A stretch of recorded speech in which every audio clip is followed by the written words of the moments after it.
Ny tombony azo Madagasikara moa zany amin'ny fandraisana conférence dia voalohany indrindra fantatro zao tsika hoe mahavita zavatra ary indrindra hoe ny vehivavy malagasy afaka miorganiser koa conférence internationale mandray ny sœur optimiste erak'izao tontolo izao.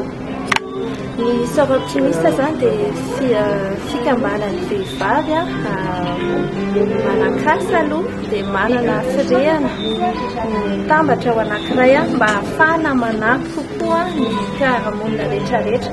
Ny actionnay moa zany dia mifantoka kokoa any amin'ny ankizy sy ny vehivavy. Ny vehivavy mpikambana amin'ny sœur optimiste dia karazany be da be.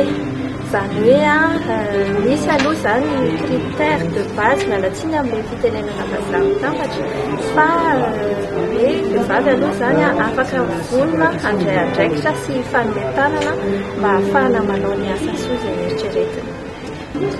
Madagasikara zany izay efa 60 ans teo angamba efa nisy sœur optimiste fa miaraka foana tao anatin'ny fédération européenne tsika.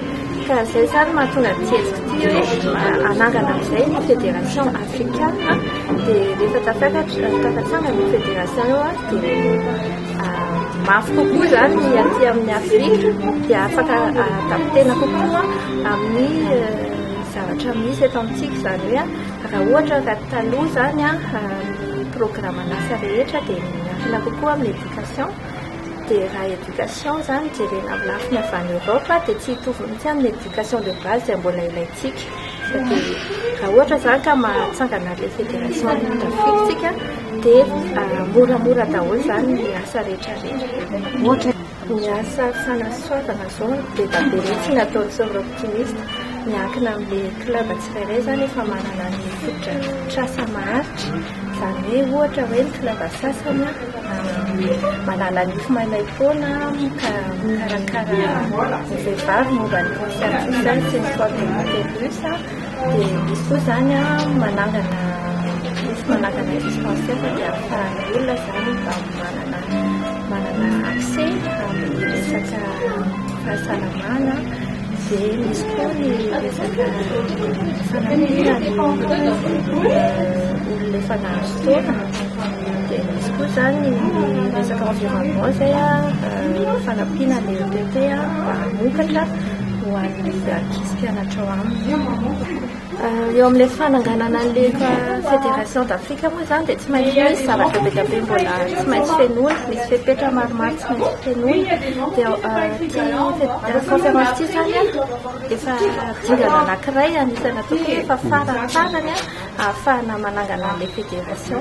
Zany hoe amin'ity zany no ametrahana ny hoe iza daholo ny olona tena hiasa ao anatin'ilay fédération vaovao, ilay task force rehetrarehetra, inona ny fototra-fitrasa vaovao iarahana mametraka mba ahafahana zany tena ahafahana miasa tsaratsara kokoa amin'ny resaka sœur optimiste. Hatreto tokoa aloha zany dia mbola ampahany lehibe amin'ny vola miasa dia mbola avy any Europa daholo.